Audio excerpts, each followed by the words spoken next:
Bonjour et bienvenue sur la chaîne RS Nutrition, on parle de sport et de nutrition. Aujourd'hui, on va s'intéresser à la perte de poids, la perte de gras et éventuellement à la prise de poids pour ceux que ça intéresse aussi. Comment on va procéder? Cette partie-là de ma chaîne va être en deux étapes. Première partie purement théorique, deuxième partie, on va faire une partie entre guillemets pratique avec une application que vous retrouverez sur le Play Store et sur l'Apple Store. Peut-être que certains d'entre vous la connaissent, ça s'appelle MyFitnessPal, ça permet donc de totaliser vos calories à la journée et vos macronutriments. Donc aujourd'hui, partie purement théorique, je vais vous expliquer en quoi consiste, comment on fait une perte de poids, comment on perd du poids. Donc on va prendre un cobaye, peu importe, un homme par exemple, 1m85, 80 kg, il perd pas de poids depuis des semaines et il souhaiterait en perdre, supposons. Il a déjà calculé son total calorique qui est de 2500 kcal et il ne perd pas de poids. Donc ça veut dire qu'en finalement, il y a un équilibre qui s'installe, il consomme autant de calories qu'il en brûle. Et ce qui fait que ça maintient son poids. Donc pour perdre du poids, il va falloir créer un déficit calorique. Quand je dis un déficit calorique, c'est tout simplement consommer moins de calories que vous allez en brûler. Par exemple, là je reprends mes 2500 kcal qui brûlent, et il va devoir en ingérer 2200, donc indirectement il va consommer moins de calories qu'il va en brûler, donc il va perdre du poids. A l'inverse, s'il désire prendre du poids, il va manger plus de calories, donc par exemple 2700 kcal, et il va toujours en brûler 2500. Donc là, il va brûler moins de calories qu'il en consomme, donc il va naturellement prendre du poids. C'est exactement le même principe pour tous les régimes, et depuis la nuit des temps, on utilise ce principe-là de déficit et de surplus calorique. En ce qui concerne la perte de gras, là ça va être plus ciblé. Il faut savoir déjà une chose, c'est que le gras, vous ne pouvez pas le perdre que sur une zone. C'est uniforme. Ce que je veux dire par là, c'est que si vous trouvez que vous avez un peu de poignée d'amour ou un peu de gras sur le bas du ventre, c'est impossible de dire je veux perdre ce gras-là sans toucher à d'autres zones de graisse.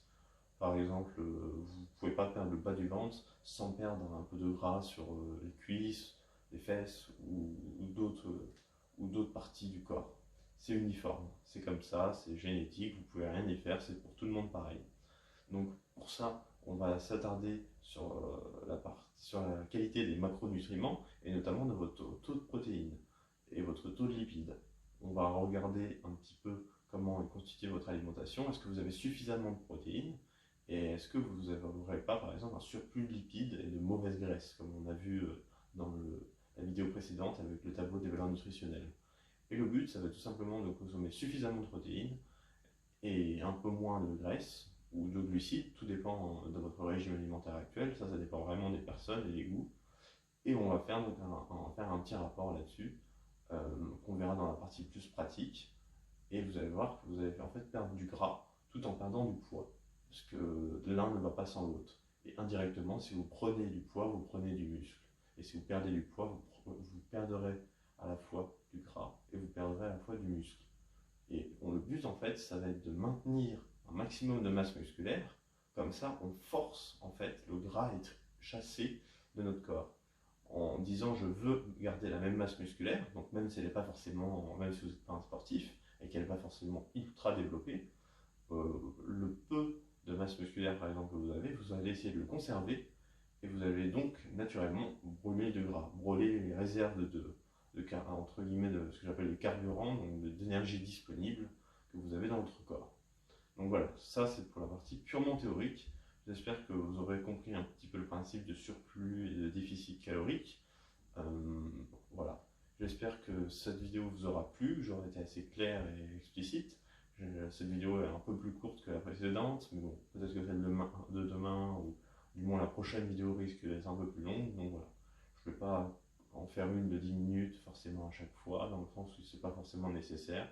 Là, il n'y a pas besoin de beaucoup d'explications pour vous expliquer comment ça fonctionnait. Une fois que vous savez ça, vous allez comprendre un peu mieux comment j'ai fait personnellement pour perdre du poids. Donc voilà, je vous remercie d'avoir suivi cette vidéo.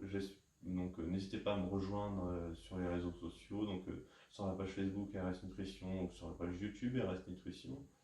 Et je vous dis à bientôt pour une prochaine vidéo. À la prochaine.